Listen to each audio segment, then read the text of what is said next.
Welcome once again to my channel, Fox Business. My name is Ofosu Godwin, a marketing professional and a marketing trainer.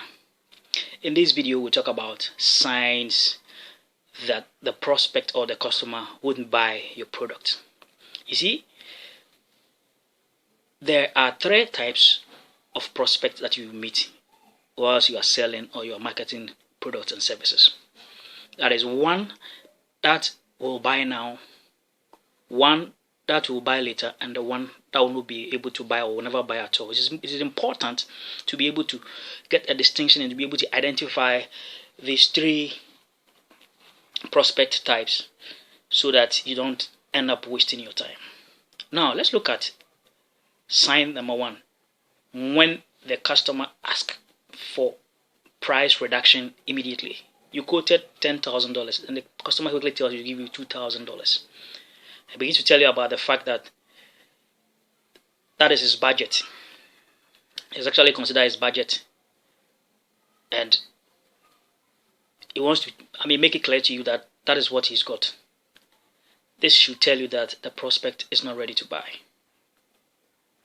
You try to tell him to come up a bit, and he stands where he are, or where he is, or where she is with the price. He doesn't want to move up on the price, and even further telling you to even ask him to even beat it down to a much lower price. This tells you that the customer is not ready.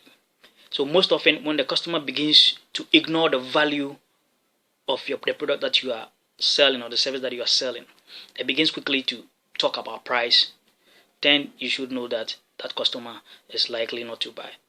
His interest is very low in buying from you. That does not mean that this customer will not buy one day. It is likely you later communicate with him to see if you could, as a matter of fact, sell another lower product of your company or a low price product of your company to that particular client or customer. The next thing is when the prospect talks about other vendors. Whilst you're making your presentation, keeps talking about other vendors in the industry, your competitors, telling you about the terms that they are willing to give him, the price level they are willing to give him, the after sales service they are willing to give him. When you get to see this sign, then you should know that the prospect is likely that he's not going to buy from you. The next sign here is when the prospect is not ready, as a matter of fact, to give you information about himself, about his company, and maybe about the product itself that he's actually buying. He gives you, even if he gives you information that is not relevant or that does not actually give you insight as to what his needs and expectations are. If the prospect does not respond to some of this voluntary data or some of this voluntary information, then it is not necessary for you to keep wasting your time on such prospect. Especially after 3 consecutive times of trying to request such an information from such a prospect or a customer, then you should know that the customer is not likely to buy. The next point here is disappointing meetings. He disappoints you in meetings. Disappointing you in meetings. You schedule meetings with him, and every time he's got an excuse. I was in another meeting. Let's postpone it. Let's make it another time. Sometimes too, he agrees to come into the meeting and then does not show up. Sometimes he even show up very late and comes there not to actually engage in any proper conversation with you. Right? You can leave such a prospect and later connect to the prospect. There are two things. Either the prospect is not ready, or probably the funding or the budget is not ready, or other members of the decision-making unit have not come into an agreement as to buying a particular product or service. The next thing is when the prospect refuses to get you involved in other members of the buying center, other members of the decision-making unit. And this normally happens in those of us who work in the B2B sector. He prevents you from getting access to other people within the buying decision-making process or decision-making unit. For example, he is a procurement manager and probably would have loved to also meet the engineers to get more insight from the engineers, or rather maybe he is the engineer.